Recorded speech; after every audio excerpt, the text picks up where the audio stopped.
It's so cold today. I have a love-hate relationship with coldness. I hate being cold, but I love being able to snuggle up with my tea. Hello everybody, it's Bubs. It's time for another girl talk episode. As always, I asked you guys to send in your topics for our next girl talk episode. And a very popular one that was requested was to talk about money. I'm gonna be honest, this topic was requested quite a lot even back then, and I kind of just skimmed over it because it's such a difficult one, right? And it's so circumstantial. I think it's pretty clear that I am no financial expert, but nonetheless I will try my best to talk about this touchy topic, and I hope that I will give you a different perspective, and always I hope that I will inspire you and give you insight. Money, money, money.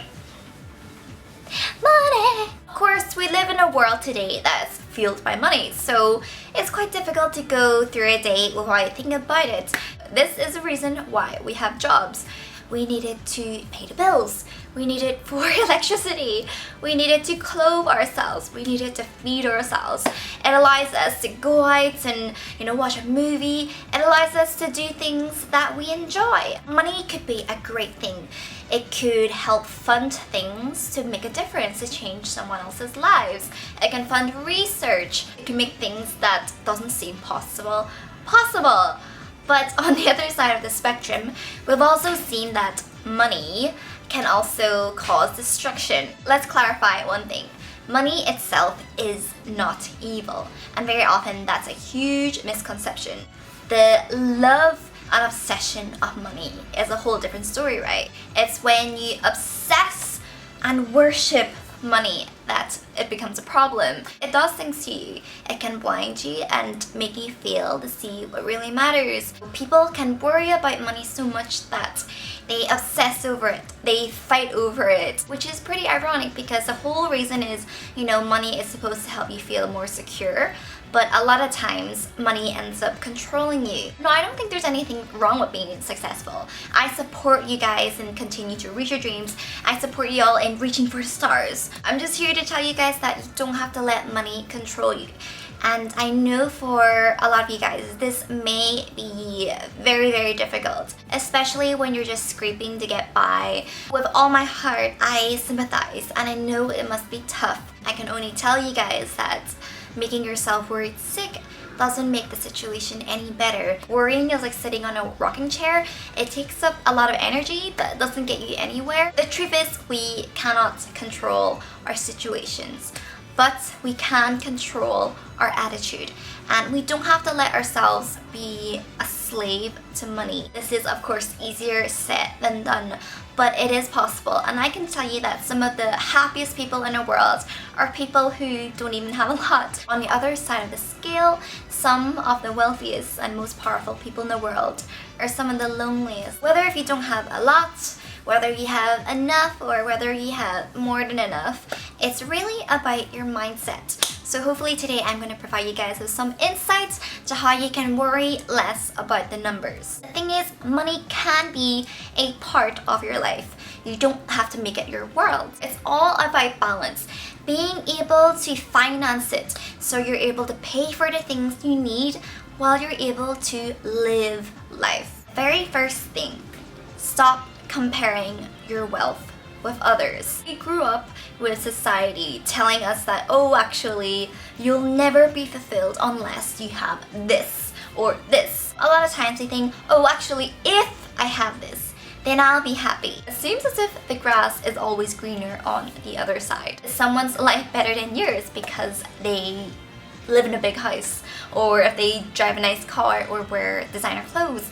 And the answer is no. Sure, it'll be nice to have these things, but the reality is there's more to life than things. I'm sure you've read about celebrities who have sadly, decided to end their lives. Even some going to rehab because of serious drug and alcohol problems. There's so much more than on the surface. Inside a big, massive mansion could actually be a very lonely home. Sometimes what can happen is some people, they keep chasing and chasing and chasing, and it's never ending. As corny as it sounds, happiness and joy are two different things.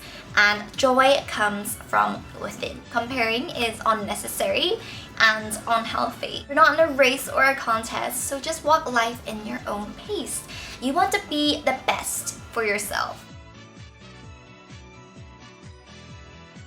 When you compare, you fool yourself to believe that you're actually not good enough, which is not true. A lot of times I see you guys watch some gurus or YouTubers and you guys say that you wish you had their lives. I know some of these YouTubers that you're talking about yourself, and I can tell you that nobody's life is perfect. Sadly, for some of them, actually they're quite unhappy. They're not bad people and I respect them very much. They're very good people.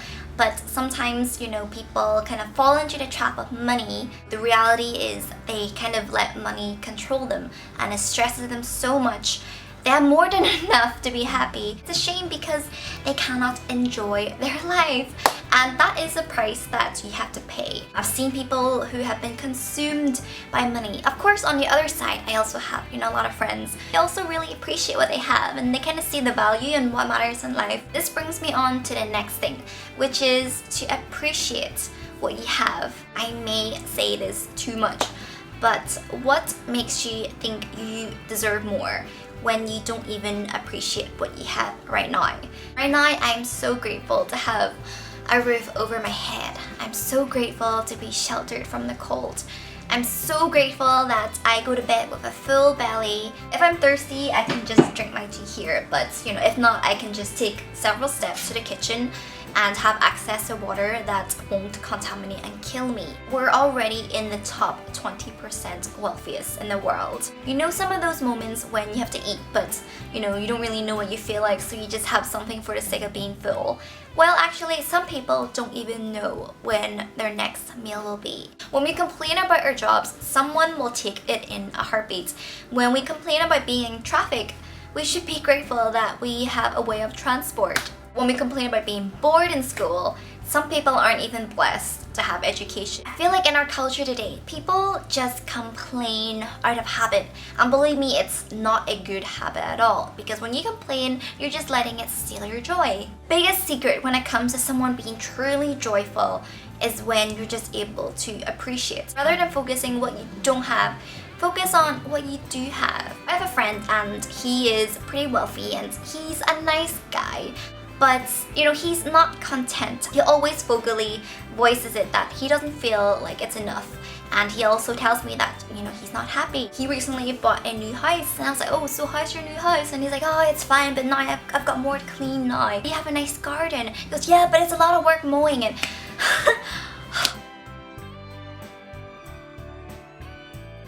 We don't need a lot to get by.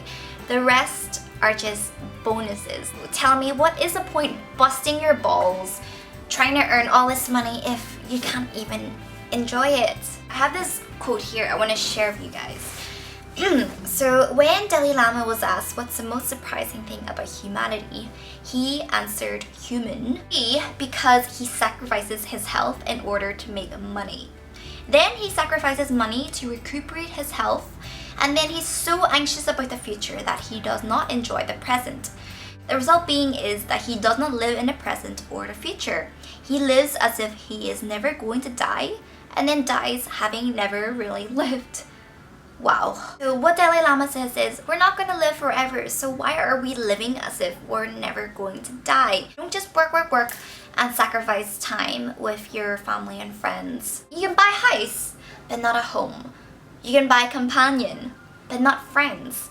You can buy sex, but not love. You can buy medicine, but not health. You can buy a fancy clock, but not time. Speaking a little out of my own experience, and I know how it's gonna sound when I talk about it. I think I was 24 when I earned the most, and it was like suddenly as well. But actually that was the time that I was most miserable. I know how it sounds because I know there's a lot of people who are just scraping to get by. It's really weird because the better I did, the more pressure I gave myself, and money became just a number to me. All I knew was I wanted it to get higher. I believe it was pure ego and greed, and it was exhausting. So for a while I failed to see perspective and I became my biggest enemy. Fast forwarding on, I got my sight back, and I can see what really matters. I don't earn as much as I used to, but I still feel like I have more than enough for me to get by.